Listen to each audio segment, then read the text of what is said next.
I was 17, barely out of high school, still glowing from a recent birthday, when the harsh symphony of betrayal reached its final, shattering note. My days had always been a study in contrasts. In the classroom I was the diligent, bright student everyone expected, yet at home I was an unseen shadow drifting between a kitchen's clamor and the silence of my own doubts. I lived with my mother, a fierce, 38-year-old single chef whose culinary genius graced one of our city's most revered Italian kitchens. But behind every sizzling pan and aromatic sauce lay a secret recipe for heartache. Since my parents split when I was 10, I'd oscillated between two worlds.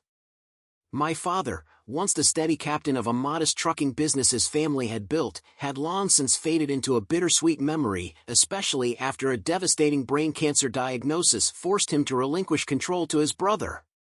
Even then, I clung to the small fragments of warmth he offered during my weekly visits. In contrast, my mother's world was one of relentless perfection and simmering tension, a place where I was never quite enough.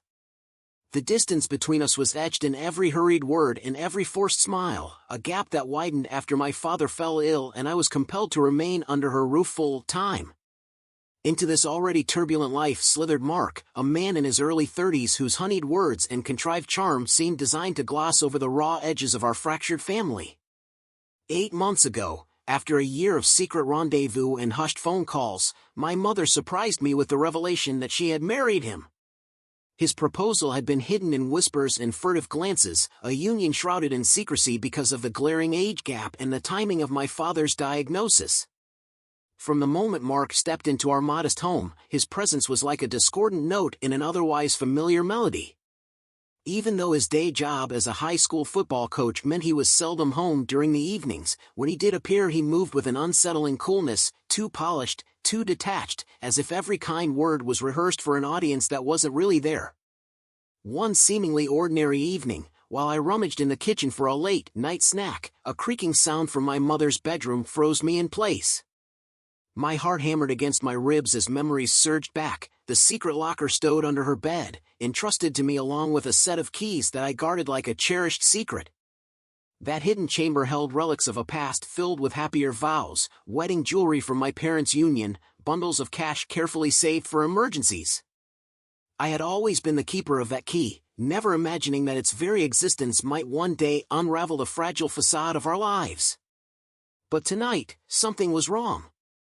A cold, creeping realization told me that Mark must have pilfered the spare set of keys my mother once trusted him not to see.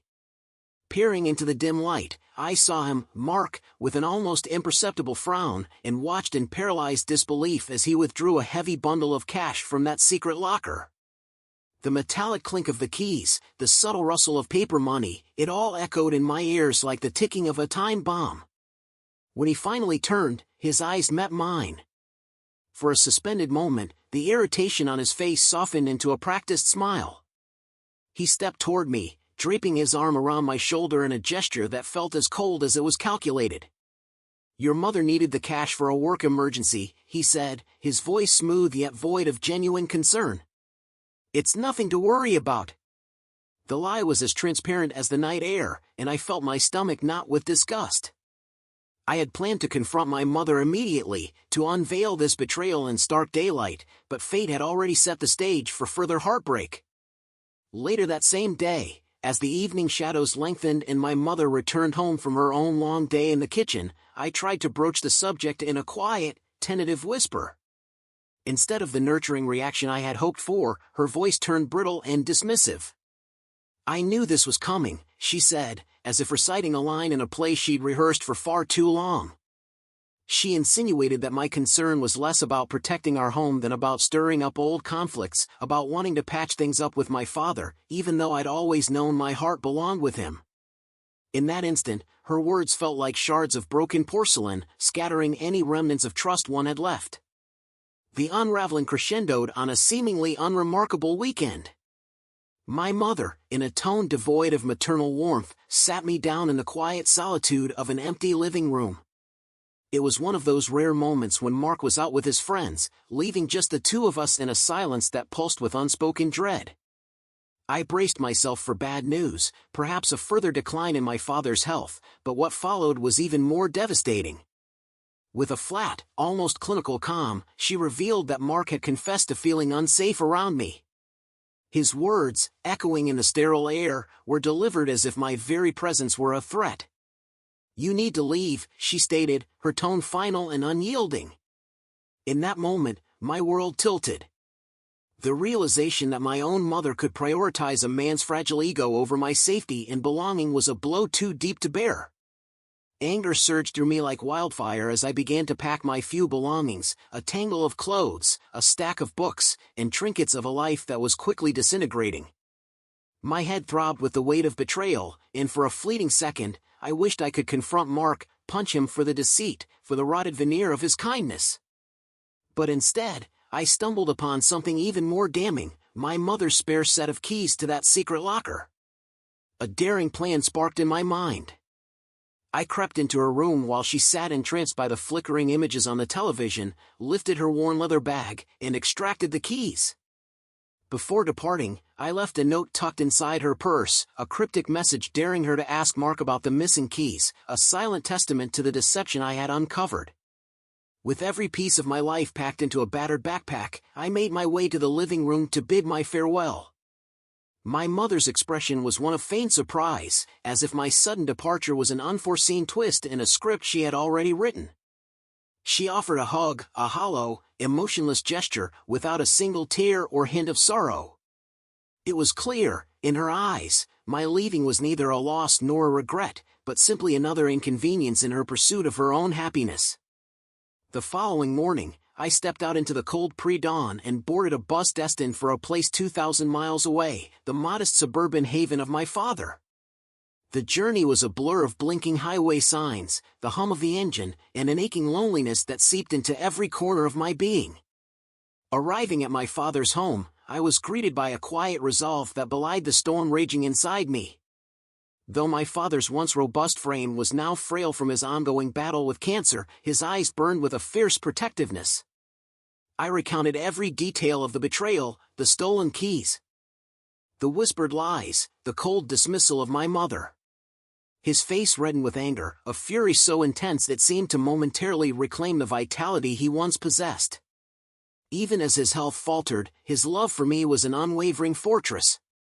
In the days that followed, the digital world became a conduit for further torment. The very next day, my phone buzzed with a video message from my mother. On the screen, Mark was shown sobbing uncontrollably, a pitiful, almost theatrical display of remorse. He pleaded for forgiveness as if his tears could wash away the stain of his actions. My mother's accompanying text promised that the video was proof of his guilt, that if I returned, everything would be made right. Yet, the more desperate his appeals became, the clearer it was that I had been nothing more than a pawn in their twisted game, a tool to placate a fragile ego and maintain a semblance of normalcy in their fractured world. Day after day, my phone became a relentless source of pleas. Video messages poured in, each one more desperate than the last, my mother promising to file for divorce if I didn't come back, Mark's tearful apologies repeating like a broken record. But deep within me, the resolve to never return to that dismal chapter only grew stronger. I recalled how, even as a child, I had been made to feel either invisible or a burdensome weight on their already complicated lives, and I refused to surrender to that fate again. In time, my father took action. He called my mother with a voice that thundered through the phone line, admonishing her for her callous disregard. He made it clear that if she continued to let Mark's insecurities dictate our lives, he would file for full custody, ensuring that I would never again be treated as expendable. My paternal uncle, a steady, unwavering presence in our lives, echoed his sentiments. They reassured me that I was, and always would be, their top priority.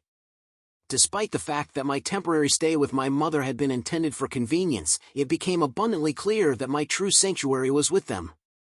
In a final, wrenching twist, my mother's obsession with Mark culminated in a decision that sealed our fate.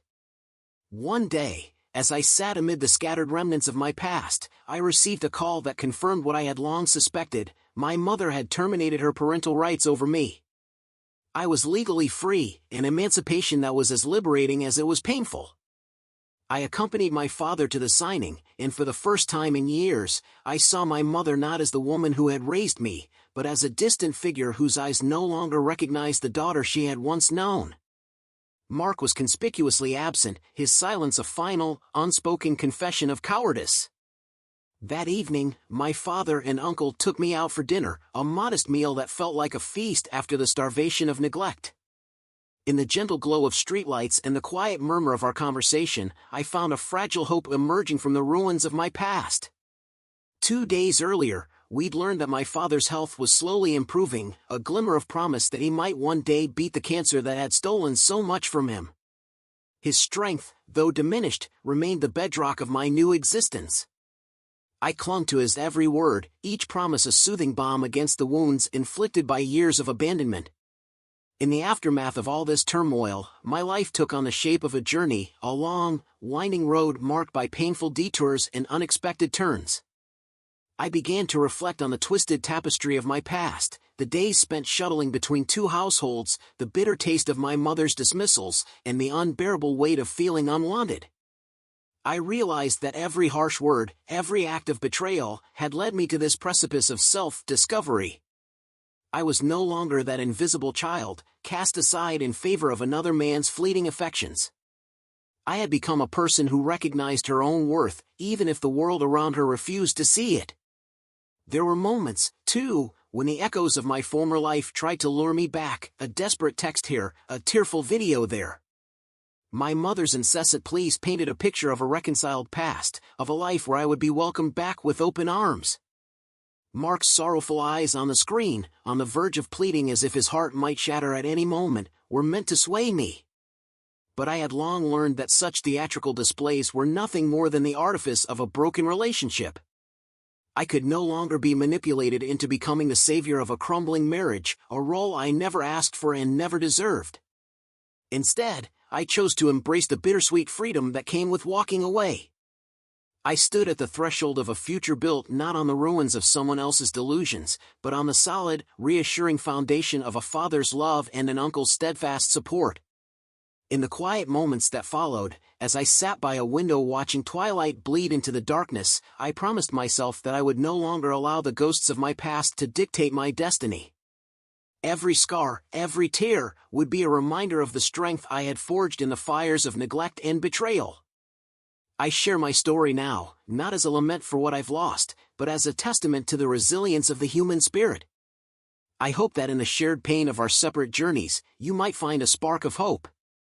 For every whispered apology on a grainy video, every callous text brimming with regret, there lies the possibility of renewal. I am learning to trust that the future, my future, belongs solely to me. The harshness of yesterday cannot dim the promise of tomorrow, where love is not measured by convenience or appearances, but by the genuine care that fills every quiet moment. As I move forward, I carry with me the echoes of a past that once threatened to overwhelm me, but now serve only as lessons in strength and self-worth. My father's unwavering protection, despite the shadow of his illness, and my uncle's gentle reassurances remind me every day that I am valued, that I deserve a life free of manipulation and neglect. And though my mother's and Mark's voices still whisper in the background, I have learned to let them fade into the distance. Tonight, as the final vestiges of daylight yield to a hopeful darkness, I sit by a window and watch the city's lights flicker like distant promises. I know there will be more challenges ahead, but I also know that I have the power to shape my own destiny. In every beat of my heart, in every tear shed in silence, there is a quiet determination to reclaim the narrative of my life, a narrative that belongs only to me. Thank you for walking with me through this tumultuous journey, for your prayers and your understanding. May my story serve as a beacon for anyone trapped in the labyrinth of betrayal, and may you all find the courage to step into the light of a brighter tomorrow.